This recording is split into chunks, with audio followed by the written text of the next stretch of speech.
Buenas tardes, yo soy el que agradece a todos ustedes porque hayan venido a escucharnos. Yo voy a hablar sobre el asesinato de Luis Donaldo Colosio. Se acaban de cumplir 25 años de este hecho histórico muy trascendental y me llamo Cuauhtémoc Ruiz.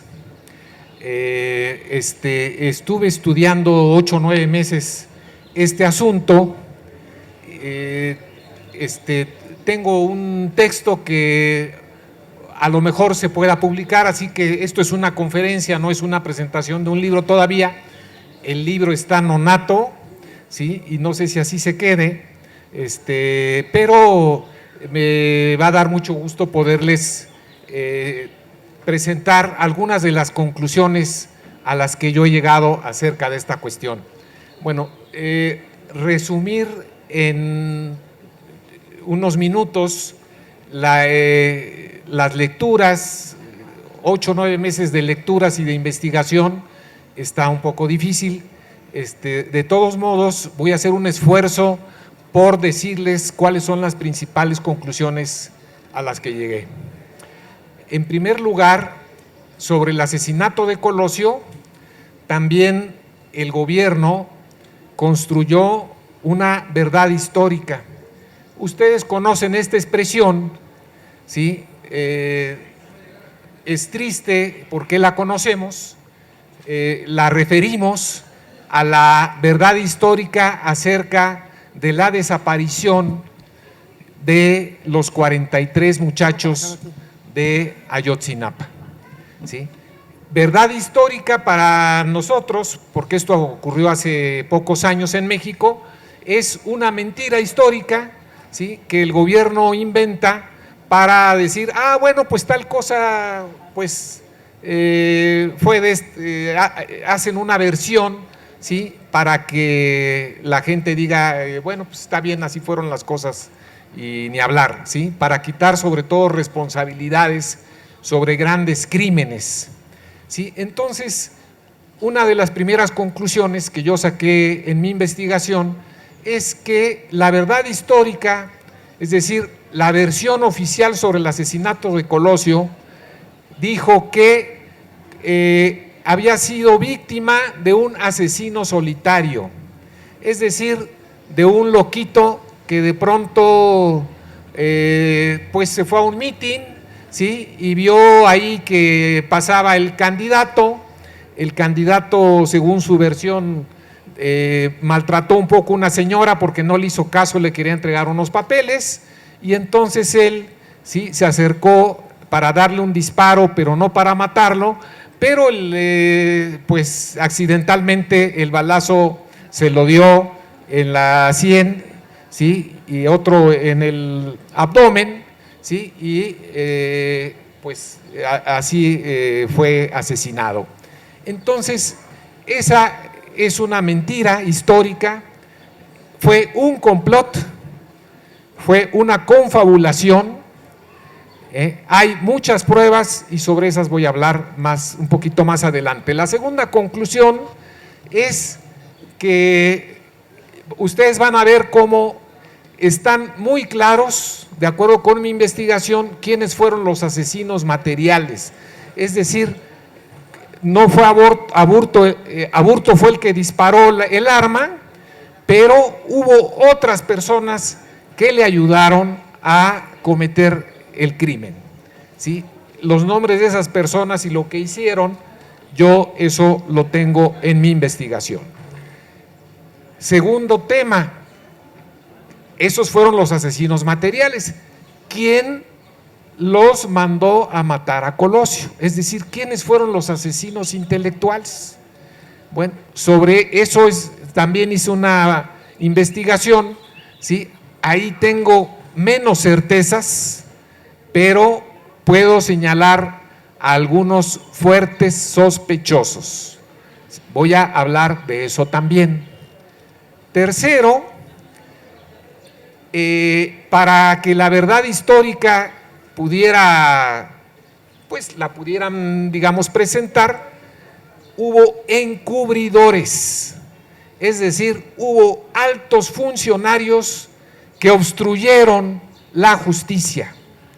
Un favor, señor. ¿Por qué no como a los 15 minutos me dices? Ya llevas 15 minutos para ahí. ¿Sí? Disculpen, es que no me quiero llegar a las 12 de la noche porque de pronto pues creo que tenemos que ir a dormir, ¿sí? Entonces a los 15 minutos me va a tomar el tiempo así como en el box, ¿sí? Exactamente a los 15 minutos cuando nos va a decir quiénes son los culpables. Exacto. Es como ¿Quién sabe? Sí, todo. Hay que darle un poco de suspenso a las cosas porque sí, pues se trata sobre todo de divertirnos, sí, haciendo investigación y escuchando.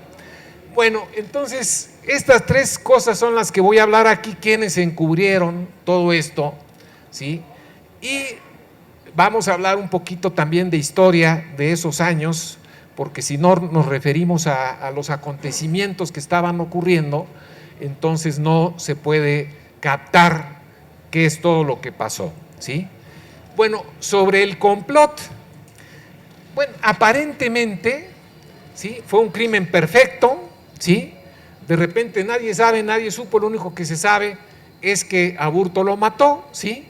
Y él confesó, está en la cárcel, 42 años le dieron de prisión, ¿sí? Y pues ni hablar, no se puede saber, no es así. Hay más de 15 pruebas, evidencias, testimonios de que fue un complot, y porque los asesinos no eran ni tan finos ni tan inteligentes como ellos creían o podría uno suponer que fueron, más bien fueron bastante burdos y dejaron muchas huellas, como cuáles, no me voy a poder referir a todas porque entonces, sí, pues como veíamos, no tenemos que regresar a casa a una hora donde haya todo un poco no esté tan oscuro, ¿sí? ¿Cuáles son algunas de las pruebas de que fue un complot? ¿Sí? Primero, el asesino Mario Aburto, ¿sí? Desparramó con mucha gente que él iba a asesinar a Colosio. Era noviero, ¿sí? Tuvo dos novias o dos amigas muy próximas y les contó muchas cosas. Les dijo, pertenezco a un grupo político, va a venir Colosio más o menos en tal fecha y yo lo voy a matar, ¿sí? A una de ellas iban caminando por Tijuana y le dijo, mira, aquí en este edificio, ahí en el segundo o tercer piso, ahí nos reunimos los de mi grupo político. Posteriormente se hizo la investigación de quién vivía ahí o qué. Era la oficina del abogado de uno de los que le ayudaron a Mario Aburto a cometer el crimen. Antes del asesinato iba Aburto como en un parque de Tijuana con la novia y de pronto le dice, espérame tantito porque vio a una persona conocida. Con esa persona conocida se quedó a hablar un poquito, ¿sí? Y después la novia dijo, bueno, es que esa es una de las personas que ayudaron a Aburto a cometer el crimen.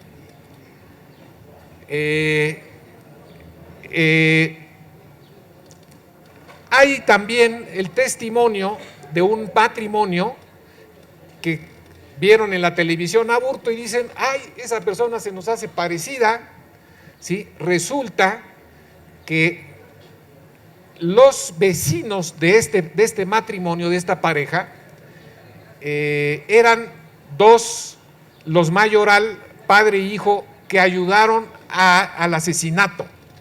Entonces Aburto los iba a visitar, ¿sí? Les aventaba piedritas para pegar en el vidrio y que oyeran, y se cruzaban con Aburto por las escaleras, ¿sí?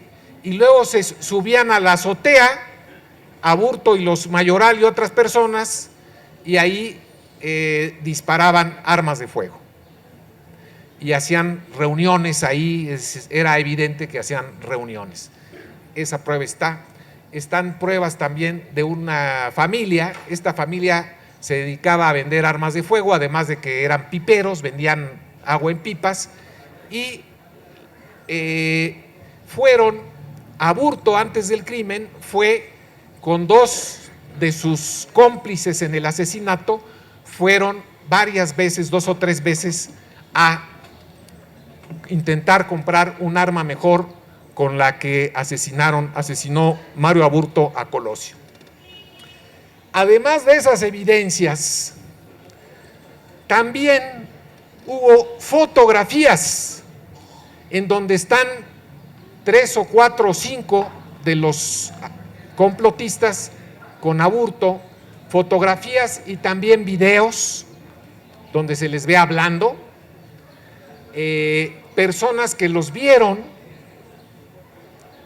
etcétera, etcétera. Es decir, hubo muchas pruebas. ¿Quiénes fueron los asesinos materiales? Pertenecían, no sé si sea necesario que les dé los nombres, eran 2 Mayoral, padre e hijo, Tranquilino Sánchez, José Rodolfo Rivapalacio Tinajero, ¿sí?, y Aburto. Es probable que haya habido otros más implicados en el asesinato, en la operación del asesinato, pero al menos ellos 5 es muy claro que que hicieron cosas, ¿sí?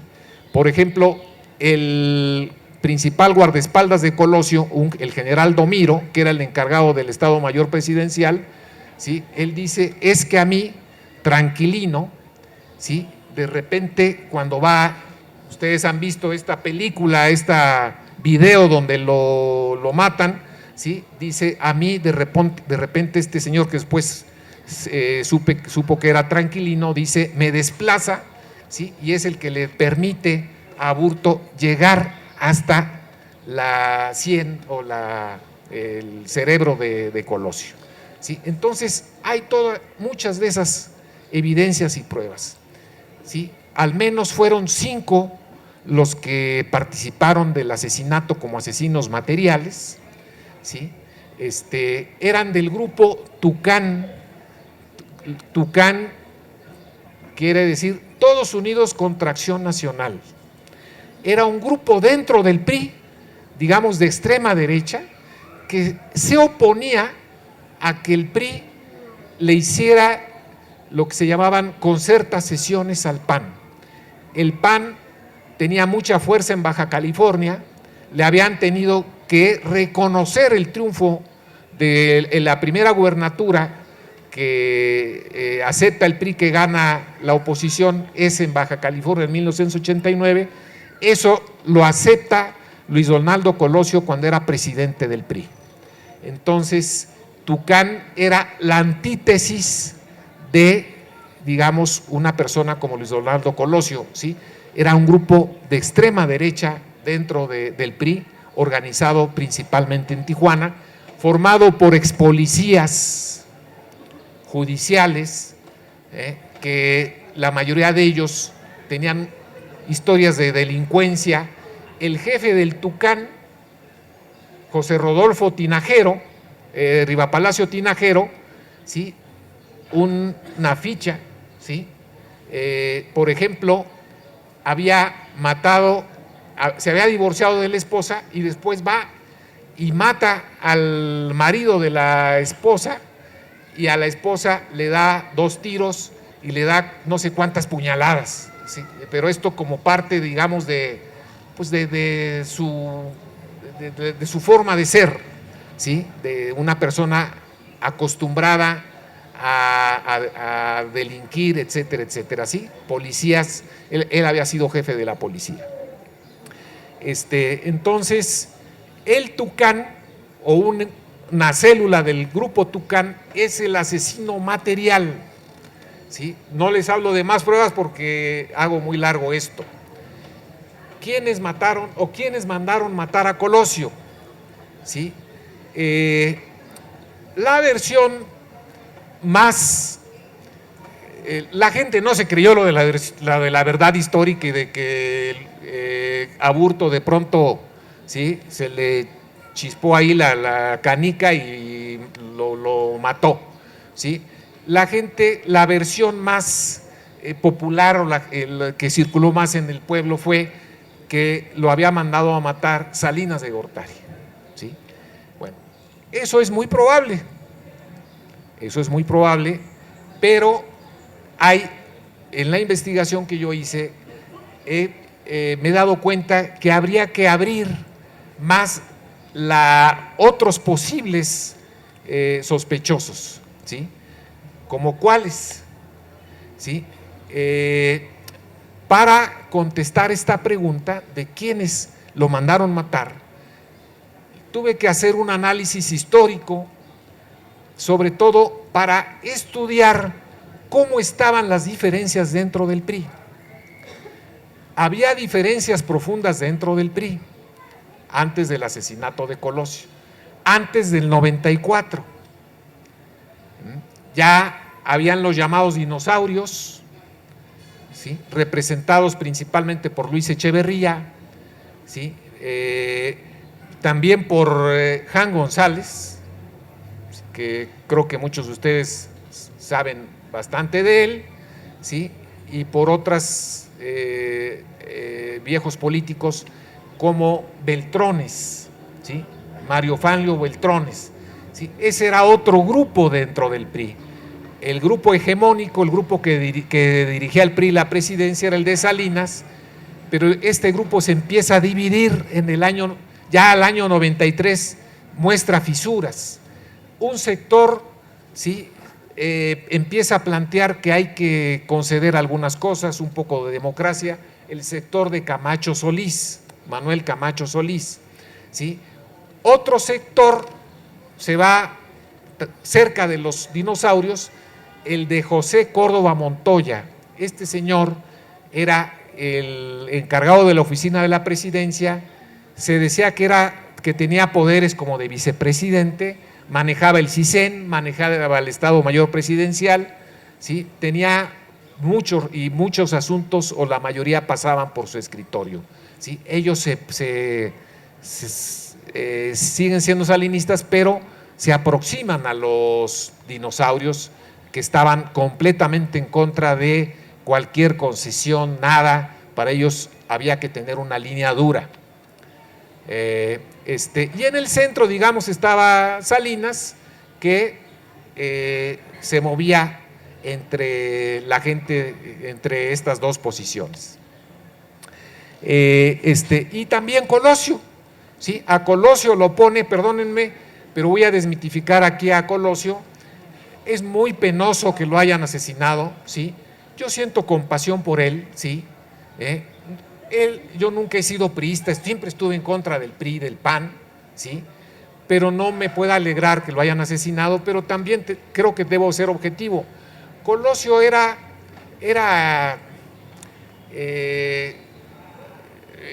los argentinos dirán que era el forro de Salinas,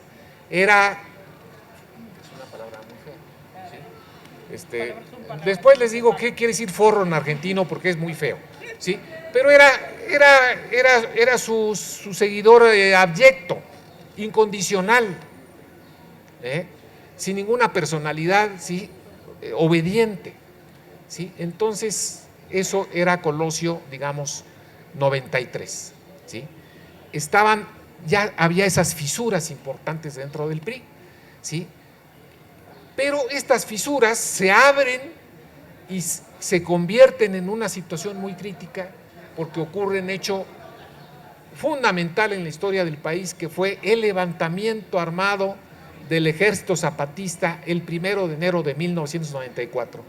Ese hecho modifica mucho la historia del país y genera en el PRI contradicciones muy importantes, ¿sí?, que van a llevar, son las que explican el asesinato de Colosio, ¿sí? Se sabe ahora, bueno, tengamos en cuenta una cosa. ¿Qué cosa era el régimen del PRI? El régimen del PRI, entre otras cosas, era asesino, era criminal, como parte de su naturaleza, de su ADN, ácido desoxirribonucleico, ¿sí? En sus genes estaba asesinar gente, opositores y también gente que disentía dentro del mismo PRI, ¿sí? Y esto no es de que esto ha sido en la historia hace 50 años, no. Salinas, ya para el 93, en la investigación que hice, había matado a más de 200 militantes del PRD. Y había una comisión del PRD encargada de la investigación, y había llegado a la conclusión de que al menos, creo que 160 de estos crímenes podían ser atribuidos a el gobierno de Salinas de Gortari.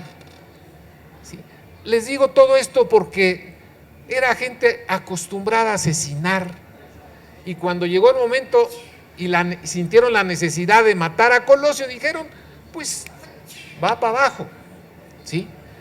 Entonces, lo que yo he encontrado como hallazgos analíticos, esto es análisis político, es que Colosio estaba abrumado en el 94 porque él estaba llamado a ser en la liturgia mexicana, ¿sí?, el hombre del 94, el hombre que era el candidato presidencial, ¿sí?, del PRI, y que iba a ser la gran figura, todos los reflectores lo iban a enfocar, y él estaba destinado, según las costumbres y cómo funcionaba todo, a ser el gran personaje. Pero lo del EZLN a él lo manda a un tercer o cuarto plano,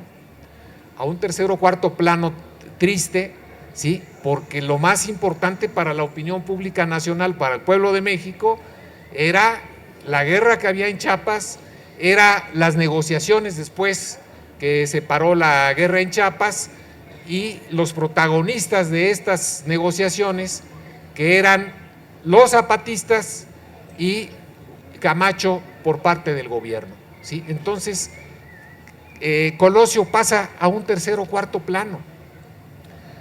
Por eso, muy probablemente, no solamente muy probablemente, en la investigación que yo hice, muchos de sus asesores han contado cómo estaba la cosa. Sus asesores y él llegan a la conclusión de que tienen que dar un cierto giro para que la campaña tuviera alguna credibilidad, algún interés y despertara algún entusiasmo entre la gente, ¿sí? Porque la superestrella era el subcomandante Marcos, y en menor grado, digamos, en un segundo plano estaba Camacho, y él, pues, para abajo. Entonces, el 6 de marzo del 94, Colosio pronuncia un discurso, era el aniversario del PRI, fue un acto muy importante que lo organizan, ¿sí? Y él pronuncia un discurso muy meditado, donde mucha gente mete mano, ¿sí? Un discurso prometiendo alguna democratización, no digamos la democracia, ¿sí? No pensemos que Colosio iba a democratizar esto, no creo que pueda ser juzgado así, pero frente a la rigidez del sistema del PRI tan vertical, una dictadura, ¿sí?, lo que dijo Colosio parecía algo novedoso, que podría traer aires frescos de ciertas libertades en el país, ¿sí? Bueno, este discurso es interpretado como discurso de ruptura con el presidente Salinas, y es muy probable que así haya sido. Ya me estoy pasando, ¿verdad? No, yo nomás te aviso, yo los 15, pero síguete, vas perfecto. Yo quería contarles una cosa, lo que está diciendo. Esa investigación de los 500 asesinados en el PRD la hizo un compañero de la Brigada para Leer en Libertad, Juan Hernández Luna, escritor, y empezaron en 93, íbamos por 200, no sé cuánto, o terminó el sexenio de Salinas, iban 500. Y esa investigación la hizo uno de nuestros compañeros. Muchas gracias, muchas gracias. Me da un tiempito para agarrar fuerza.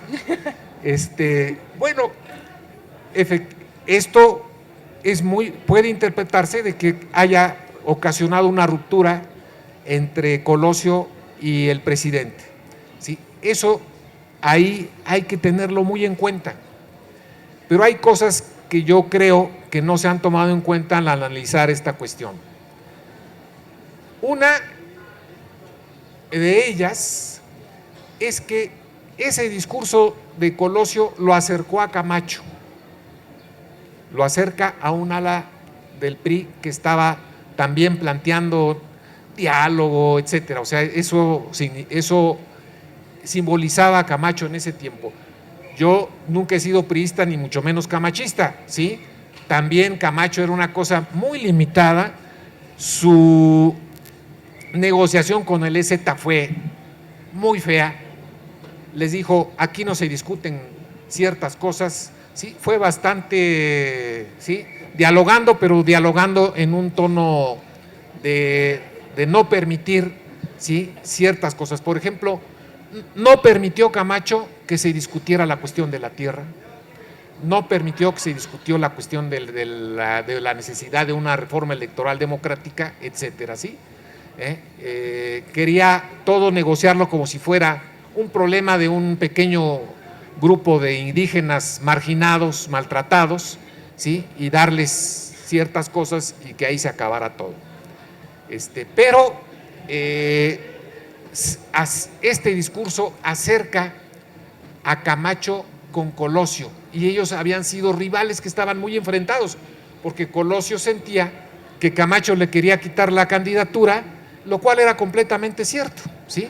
Camacho hacía todo lo que hacía, ¿sí? No tanto por la negociación y el bien del país, sino porque decía, a ver si con esto, ¿sí? Le puedo tumbar la candidatura, ¿sí? No era de gratis, no era porque fuera un demócrata y que estuviera preocupado por los indígenas, etcétera, etcétera. Pero se acercan, ¿sí? Y también esto de Colosio, este giro, digamos, hacia posiciones semidemocráticas que plantea el 6 de marzo, ¿sí? Lo enfrenta también al sector de los dinosaurios. Y los dinosaurios tenían una instancia donde se reunían, se le conoce en las investigaciones que he hecho como el Grupo de los 10, eran no solo políticos, eran también altos empresarios. Ahí estaba el llamado Maseco, ¿sí? Que ahora son una de las familias más ricas de México, son los dueños de Banorte. Le dicen el Maseco porque es el que tiene el monopolio de la venta de la masa, que para un país nixtamalero como México, pues es una cosa bastante jugosa, ¿sí? Ahí estaban gente muy millonaria, estaba Raúl Salinas de Gortari, ¿sí? Estaba Beltrones, ¿sí? Entonces, eso los distancia, ¿sí? Colosio se distancia también de Córdoba Montoya, ¿sí? Ya les hablé de él, y de Zedillo. Zedillo lo hacen aparecer como el gran amigo de Colosio, y desde luego pueden encontrar ustedes videos donde van a estarse abrazando entre los priistas. Van a encontrar videos ustedes donde todos los priistas se puedan estar abrazando, ¿sí? Si quieren encontrar un video, película donde se esté abrazando fulano con mengano dentro del PRI, lo van a encontrar. Pero eso no quiere decir, ¿sí? Eso es en la mayoría de los casos algo completamente hipócrita, ¿sí? Porque se daban abrazos, pero muchos de los abrazos eran para ver si traía pistola o, ¿sí? Eso es lo que se contaba en mis tiempos, ¿sí?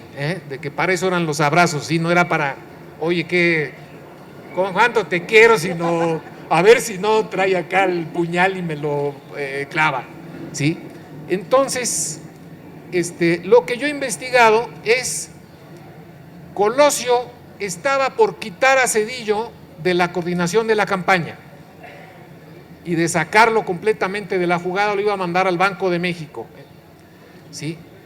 iba a quitar también a otras de las gentes de Córdoba Montoya que les habían dado algunos cargos o puestos en la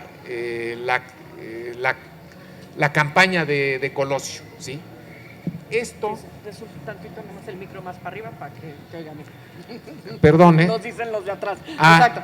Disculpen, ¿me oyen bien? Bueno, muchas gracias. Colosio se reúne, hace varias cosas, fíjense, 6 de marzo y lo matan 17 días después. En esos 17 días ocurren cosas muy importantes, ¿sí? Se pelea fuerte con Salinas. Salinas tenía por costumbre, era parte de la liturgia, después de un mitin importante o de un acto importante, ya se llamaban por teléfono, ay, qué bueno, qué bien hablaste, qué bonito, ¿no? Sí, esta vez no fue así, no hubo eso, ¿sí?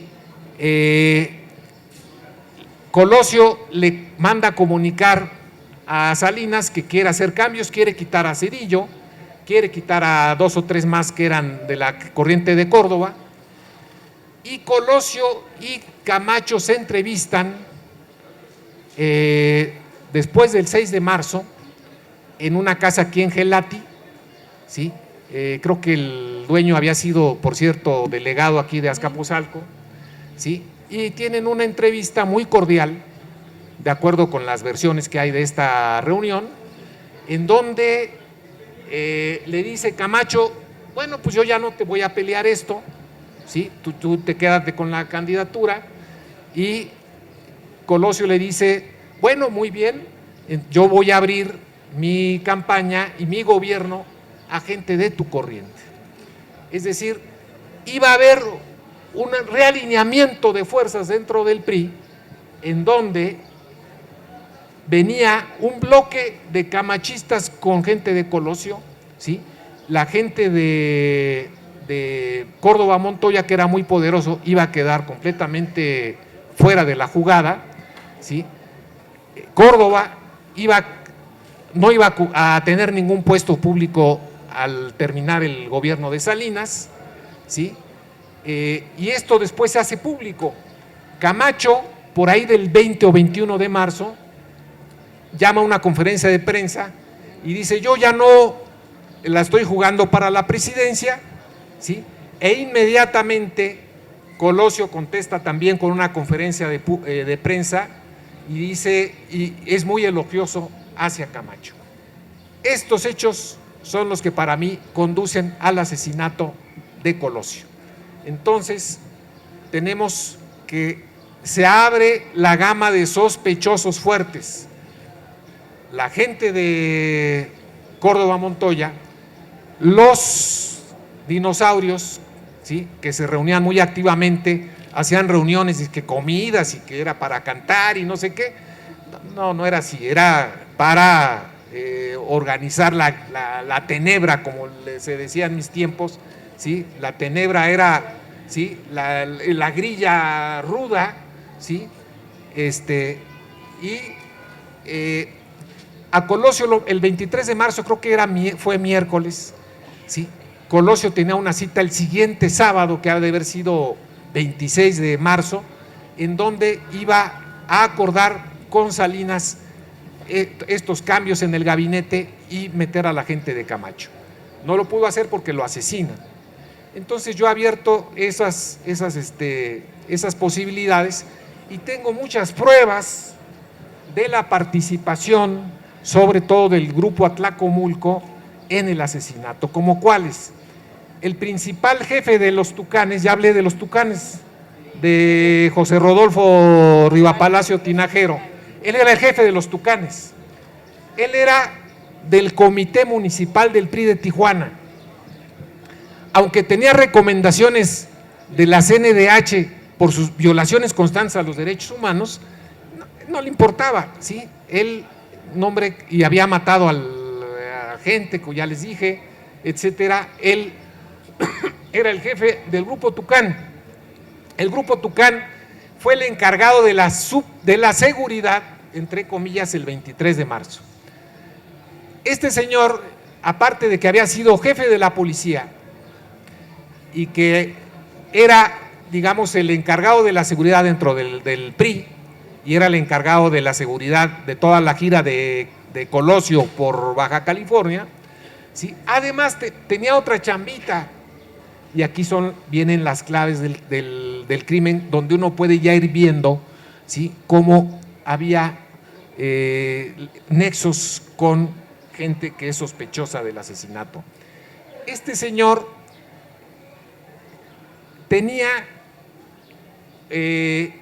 dirigía la compañía que se encargaba de la seguridad del aeropuerto de Tijuana. El aeropuerto de Tijuana era administrado por un hermano de Manlio Fabio Beltrones. Y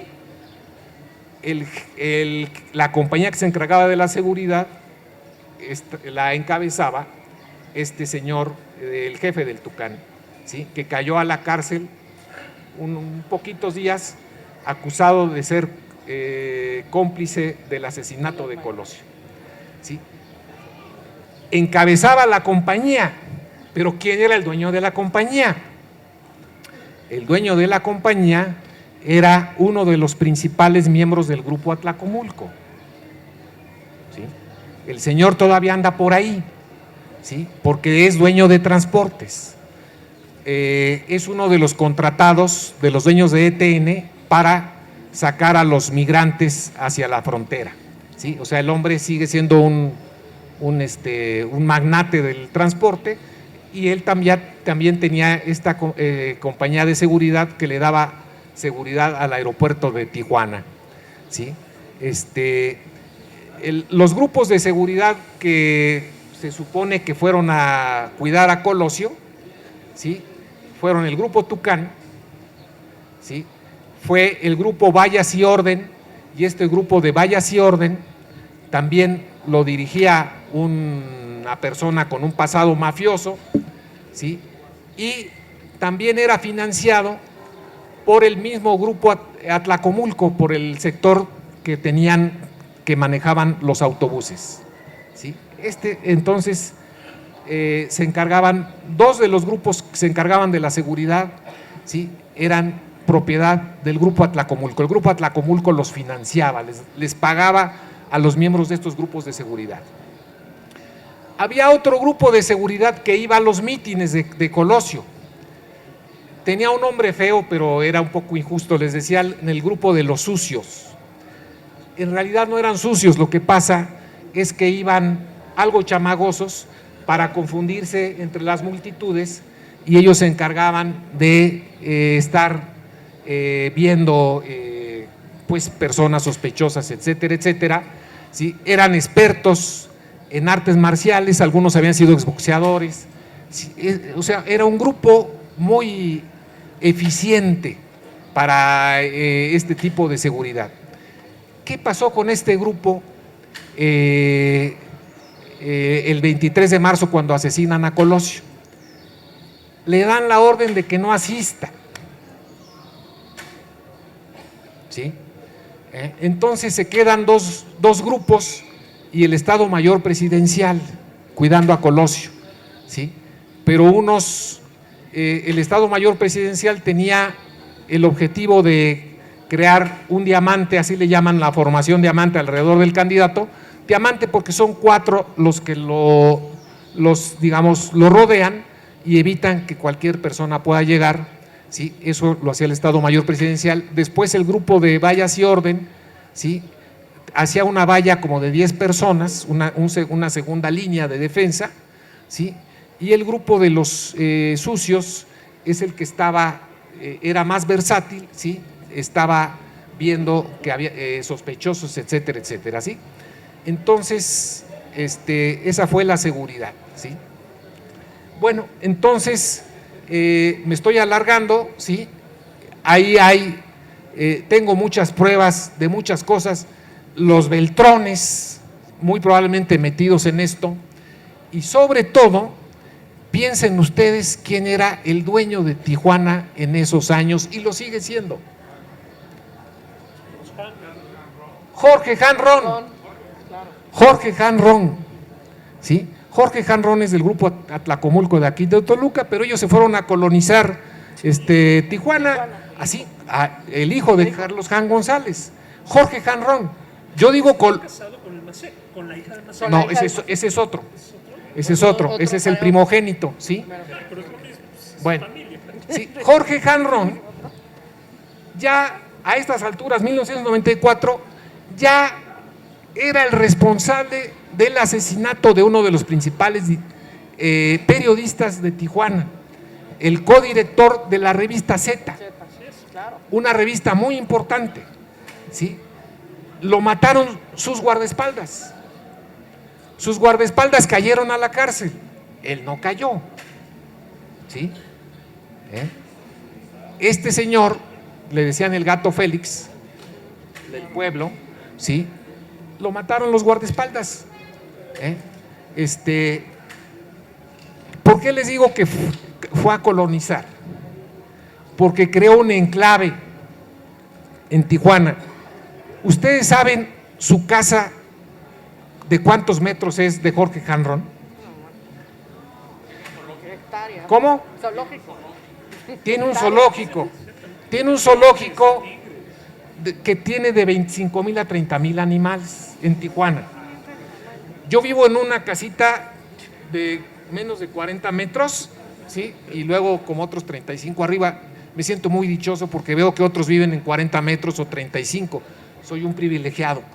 Bueno, pero Jorge Hanron tiene una casa, su casa donde vive en Tijuana, está en un predio de 60 hectáreas. 600,000 metros son. ¿Sí? Bueno, él ya había escabechado al Gato Félix, no cayó a la cárcel. Ahora que yo he hecho la investigación, después de ese crimen del Gato Félix, lleva 7, 8 más, entre ellos 2 o 3 mujeres. ¿Sí? Nunca ha caído a la cárcel. ¿Sí? Entonces, por ahí van muchos sospechosos, ya no continúo más. Encubridores, y con eso termino. ¿Sí? Tengo las pruebas de los encubrimientos. De Zedillo partió la orden de que el primer subprocurador dejara de investigar, cambiara totalmente la versión. Tengo todas las pruebas, con quienes habló, ¿sí? Esas cosas. ¿El procurador Montes? El subprocurador El primer Montes. subprocurador Miguel Montes. Miguel Montes. Sí, él es el que primero consigna a los Tucanes con 97 pruebas. Desgraciadamente esa averiguación, prueba, yo no la he podido leer porque está reservada hasta el año 2035. Somos niños, si no nos dejan leer eso, ya pasaron 25 años, pero ellos quieren que sigan 15 años más, ¿sí? Entonces, ahí está, todos los asesinos materiales ahí están, ¿sí? El otro encubridor fue Salinas de Gortari. Tengo las pruebas, porque han quedado algunas cosas por escrito, etcétera, etcétera. Por ejemplo, él llama a Los Pinos, al director actual del Universal, que lo era todavía en ese tiempo, y le dice, por favor, tus reporteros de Tijuana, un par de reporteros extraordinarios que escribieron el mejor libro sobre el asesinato de Colosio, ¿sí? Páralos. ¿Sí? El señor dice, yo no le hice caso, desgraciadamente no fue así, ¿sí? Obstruyó las investigaciones. Ya no sigo más porque, sí, creo que ya dieron como las 10:30 de la noche, no nos hemos dado cuenta, ¿sí? Y mejor que le abre Francisco, ¿sí? Yo por ahora dejo aquí esto, muchas gracias.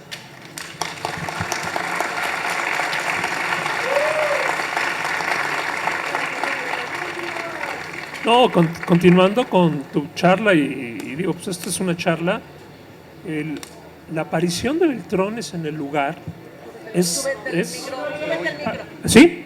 Está bien. La aparición de Beltrones en el lugar es hasta da miedo de pronto cómo aparece, ¿no? ¿Qué tenía que estar haciendo ahí? Y de pronto aparece y se lleva a Burto durante un tiempo. ¿Cómo puedes llegar a llevarlo? Ese es uno de los elementos que a mí más me causan controversia. ¿Cómo puede llegar en ese entonces un senador a dar órdenes y a quedarse con una persona que es un hecho que es el asesino y que lo pueda sacar e entrevistar? El posicionamiento de Beltrones, como dices tú, es ahí algo que da miedo. Retomando un poco la plática que teníamos ayer, la muerte de Colosio, por desgracia, hablando ya en el gran panorama, lo único que es uno más de los muchos crímenes que tenemos en México sin resolver. ¿Y por qué no? Porque en México parece ser que todos los crímenes en México no quieren que se resuelvan. Pónganle nombres: Ayotzinapa, Aguas Blancas, Colosio, Murillo, Moreno Valle, y síganle. O sea, de veras, ninguno de estos los podemos resolver. Y yo creo que todo este tipo de reflexiones que estamos haciendo ante la imposibilidad de llegar a la verdad, lo único que nos queda es la memoria. Hacer la memoria para que no vuelva a pasar estas cosas. Porque parece ser que es muy lejano, era lo que platicábamos ayer con Bev, que hace 25 años suena lejano. Y no es cierto, todos estos nombres que acabas de nombrar, ahí están. Y están regresando. Están en activo y están regresando. Están queriendo regresar. ¿No han sentido que últimamente Salinas está en todos lados? ¿No lo han visto últimamente en Netflix? De pronto en este documental de 1994, en la serie de Colosio, en entrevistas, en el documental de la muñeca, de pronto como que Salinas está como que regresó, ¿no? Ahí están, ahí está Beltrones, ahí está Hank, ahí siguen. O sea, llevamos 25 años y esas personas que mataron al candidato siguen manejando el poder, siguen manejando detrás de los poderes en México, varios poderes que tenemos. Y eso es lo que da miedo, eso es lo que da miedo. Las personas que mataron a su propio candidato son las personas que siguen todavía manejando algunos hilos en México. Yo quería preguntar una cosa que de pronto, o sea, cuando de pronto decimos lo de el asesinato de Colosio, pareciera que fue uno, pero ¿a cuánta gente han matado alrededor del asesinato de Colosio? De Colosio también, esos son otros puntos. Muchas de las personas que estaban involucrados en la investigación han muerto. O sea, no sé cuántos llevas tú investigados, pero a mí se me ocurren por lo menos 4 o 5. Exactamente, son como 5, de 5 y 10. 13 personas alrededor del asesinato de Colosio. Y sus ecos, porque a fin de cuentas, los asesinatos después del de Colosio, que vino el de Ruiz Massieu. Digo, claro, yo siento que es como 8 meses como una después, película y le hicieron su segunda parte. Sí, ¿le paso el micro, señora?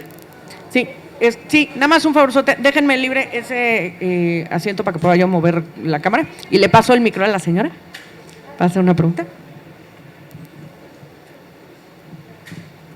No, una pregunta nada más, perdone mi ignorancia, ¿no? Pero se hablaba también de la esposa, que también habían matado. No, ya estaba muy enferma. Hoy estaba medio muerta. Sí, ella estaba, por desgracia, la señora ya estaba muy enferma desde antes. ¿No se acuerdan que había un chiste muy cruel que decían, ¿qué pasa si no se hubiera muerto Colosio? ¿Qué hubiera sido? ¿Sabe cuál era la respuesta? Viudo. Era un chiste muy cruel, pero... Sí, muy cruel. Humor ¿qué hubiera sido, si no hubieran matado a Colosio, ¿qué hubiera sido Colosio? Viudo. Fíjate que una de las cosas pero ya andaba muy mala que se decía, o que yo recuerdo cuando 94, era que había habido un punto, no sé qué tanto sea cierto, pero que había habido un punto en el que de pronto él dudó la candidatura por la enfermedad de ella, de su esposo. ¿no? Porque de pronto ella había dado como un bajón muy fuerte en el cáncer que tenía. y había logrado como recuperarse. Lo que estaba claro es que no levantaba, o sea, la campaña no levantaba, ¿no? Había, comentaba el profesor Cuauhtémoc, había otro personaje, o sea, tú abrías el periódico, ¿no? Y a partir del 1 de enero y la revolución del levantamiento zapatista, pues había cambiado completamente las fichas, y de pronto los 3 actores principales de este país, que era como el rockstar Subco Marcos, Sí, ¿no? Luego teníamos del otro lado las negociaciones con Camacho. El tercero que acaparaba los periódicos era pues, el ingeniero Cuauhtémoc Cárdenas, y pues el supercandidato que toda la vida en el PRI había sido como, en cuanto se nombraba dedazo el candidato, no existía otro nombre, pues llegabas a la página 5, 6, 7 y no aparecía. Entonces yo creo que mejor al hijo le conviene no entrar en nada de política, ¿no? Porque ¿Cómo? con tantos que han matado. Está en la política. Yo creo que Está en la sí, está en la política, es sí. senador del Pero PAN. más bien, sí, pero De- yo creo que de ya MC, mejor le ¿no? conviene no no, andar, del no andar mucho en la movimiento- política, diputado del porque- Movimiento Ciudadano. pues ya vienen vestigios de todo, de sus padres o de toda la gente que se mató. ¿No? Yo creo. Gracias, gracias.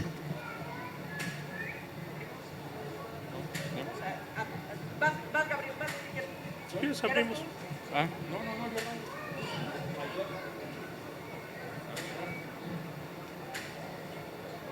Creo que no alcanza. Cuando se acercan los doctores a dar la información de la parte médica de Colosio, dicen que hay 2 balas de distinto calibre. Entonces, y con toda la seguridad y las caras que tenían, entonces, pues dieron a entender que eran 2 los asesinos. No sé ustedes qué información tienen.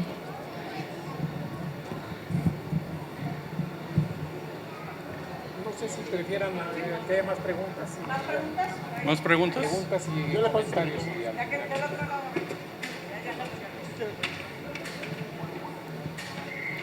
¿Pasa esta ya? Buenas noches a todos y a todas. Mi pregunta es un poco general, es acerca de qué significó o qué significa la muerte de Colosio para México.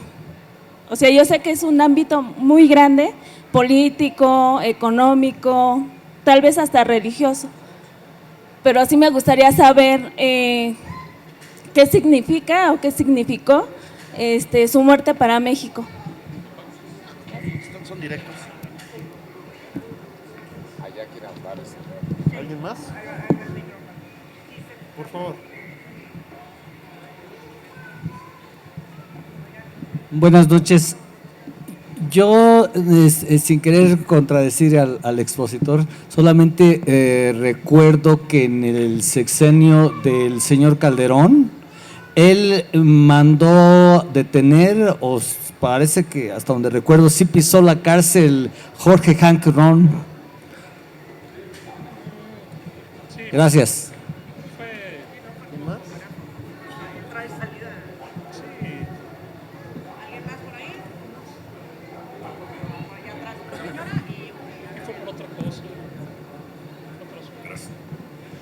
Bueno, parece que durante algunos años hubo una imagen así como de querer canonizar a Colosio, ¿no?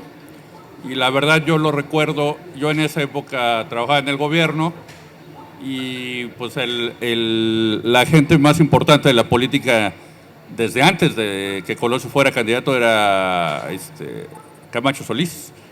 Y precisamente eso era lo que jugaba en contra de Camacho, ¿no? Que le daba mucho espacio a la oposición.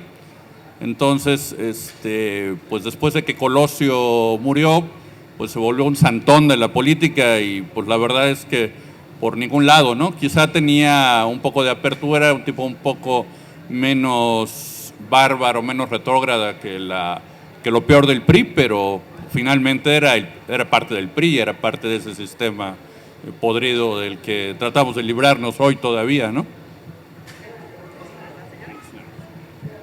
Bueno, Siempre se ha hablado que este es un crimen de Estado. Ha habido tantas versiones y entre una de ellas es que cuando ya iba Colosio dentro de lo que era la ambulancia, se cree que ahí es donde lo mataron. Sí, definitivamente cuando él llegó, ya llegó al hospital muerto porque la consigna es que él tenía que morir ahí. Eso es como un comentario, como otra leyenda. ¿Qué tan verdad hay de esto?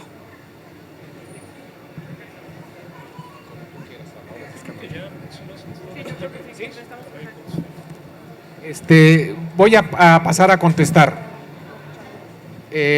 Si dije que Jorge Canron nunca cayó a la cárcel, cometió un error, porque efectivamente usted me hace recordar que cayó a la cárcel creo que 3 o 4 días, ¿sí? Pero desgraciadamente cayó a la cárcel y lo soltaron, le encontraron un arsenal de armas, como 80 ametralladoras, miles y miles de cartuchos, etcétera, etcétera. Sí, le dieron un tate quieto por ahí porque él quería ser candidato a gobernador. Sí, posiblemente haya tenido que ver con eso y no con un deseo de justicia, porque hay mucha tela de dónde cortar. Sí, el hombre es contrabandista es un delincuente de pieles de tigre, cosas así, es una cosa bárbara, se le podría consignar por muchas cosas y por los asesinatos, ¿sí? Yo les digo una cosa, un libro de Ciro Gómez Leiva, que escribió, él era reportero hace 25 años y era un buen reportero, ¿sí? Él dice en este libro escrito hace 25 años que 2 de los empleados...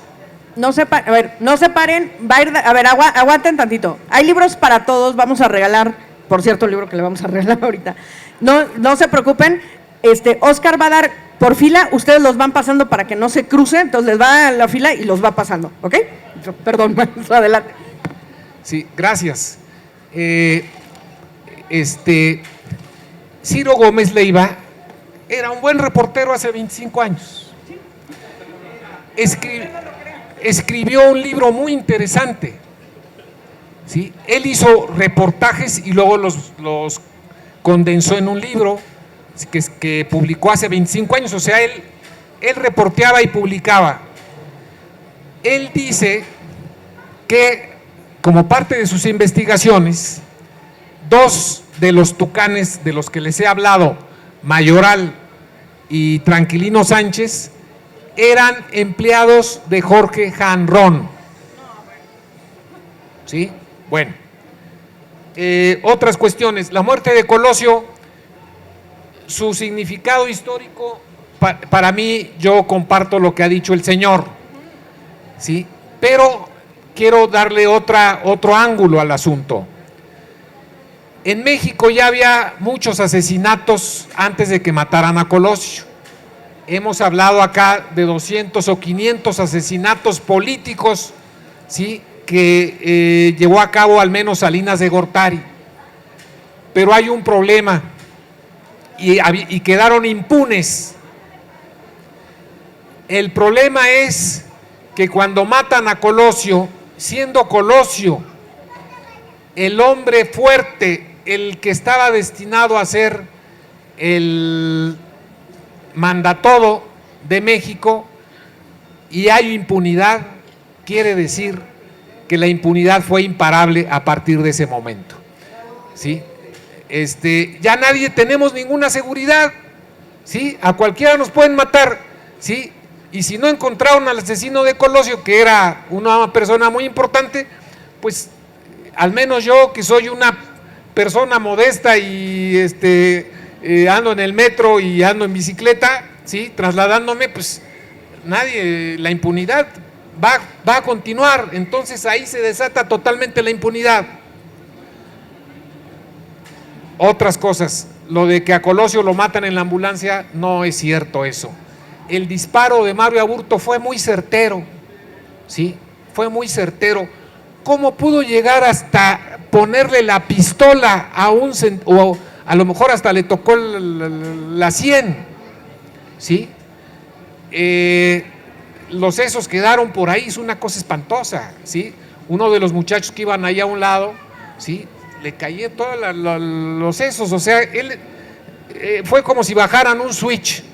El disparo fue completamente certero, ¿sí?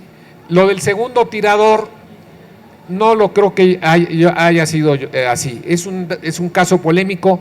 Mis investigaciones me llevan a creer que no hubo un segundo tirador. Él hizo los 2 disparos, ¿sí? Pero sí había más gente para que le ayudó y que muy probablemente estaban haciendo una labor para que él pudiera fugarse, ¿sí? Por ejemplo, había cuando menos 2 muchachos que eran idénticos a Colosio, que estaban alrededor de Colosio cuando lo matan. Uno de ellos lo asesinan 4 o 5 horas después en un taller mecánico en Tijuana. Eran iguales a Ay, perdón. Sí, qué bueno que me aclaró. Sí, hubo 3 abortos, ¿sí? A uno de ellos lo matan en un taller mecánico. Yo cuando vi la foto del cadáver dije, este es aborto, idéntico, el bigote, la misma edad, ¿sí? Muy parecido, ¿sí? Llegan y lo matan, y el asesinato de él es muy importante, porque ahí se ve que estaba implicado, ¿sí? Y el asesinato, cuando fue investigado en particular, ¿sí?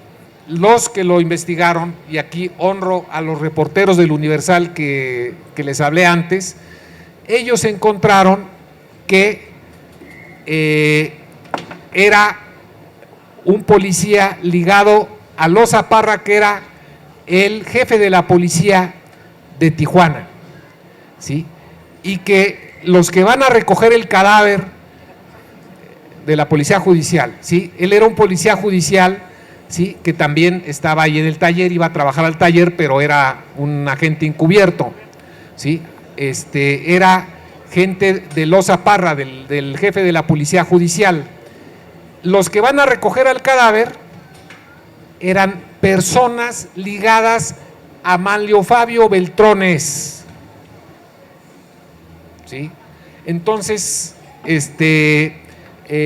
lo que yo creo es que intentaron de pronto confundir las cosas, ¿sí? Y el aborto, el asesino aborto 1, sacarlo, y de pronto agarrar al aborto 2, y después el aborto 2 dice, pero es que háganme las pruebas de parafina y van a ver que yo no disparé.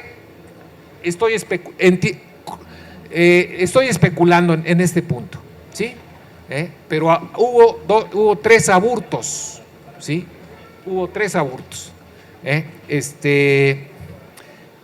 Termino con una reflexión sobre Diana Laura. Estamos en tiempos de igualdad de la mujer, yo reivindico completamente eso, ¿sí? Pero les quiero ser, a lo mejor estoy demasiado subjetivizado contra la gente del PRI y también contra las esposas de los altos políticos del PRI, ¿sí? En este caso, Diana Laura no me tendría que simpatizar, pero cuando investigué el caso, ¿sí? Me di cuenta de que una persona más bien frívola, ¿sí? Que había dejado su carrera, etcétera, etcétera, ¿sí? Que, como son las esposas de altos funcionarios del PRI, ¿sí? Que la mayoría de ellas son bastante vagas y, en fin, ¿sí? Pero la señora, cuando matan a Colosio, ¿sí? Saca fibras, saca una madera que yo reivindico, porque la señora es la que más exigió el esclarecimiento del asesinato y fue traicionada por Salinas de Gortari. Tengo todas las pruebas de cómo controlaba todo lo que hacía, trataba de controlar sus discursos, etcétera, etcétera, ¿sí? Sus relaciones con el fiscal, todas estas cosas, ¿sí? Y ella dio una pelea desde su trinchera, desde su puesto de viuda, ¿sí? Que a mí me lleva a admirarla, ¿sí? Como una mujer víctima de un sistema, ¿sí? Sangriento, dictatorial, funesto, que quiero pensar que hemos dejado atrás y que tenemos que seguir haciendo un esfuerzo por dejarlo atrás, porque no podemos pensar que ya todo está acabado, y no es así. Y como parte de eso, la figura de Diana Laura, para mí, yo la ensalzo y le tengo respeto. Con esto termino mi intervención, les agradezco mucho su atención, buenas noches. Muchísimas gracias, de verdad, un placer. Así que es la primera vez, esperamos que no sea la última, de verdad un placer tenerte en la Brigada para Leer en Libertad. Ya Y con tenemos el libro. un regalo, regalamos libros, 4 de los títulos que regalamos en esta feria que hemos estado regalando durante estos 9 días. Nos queda un día de feria, nos queda un día de regalo de libros. Y muchísimas gracias a todos ustedes que han estado aquí, y gracias a ustedes se hace esta feria.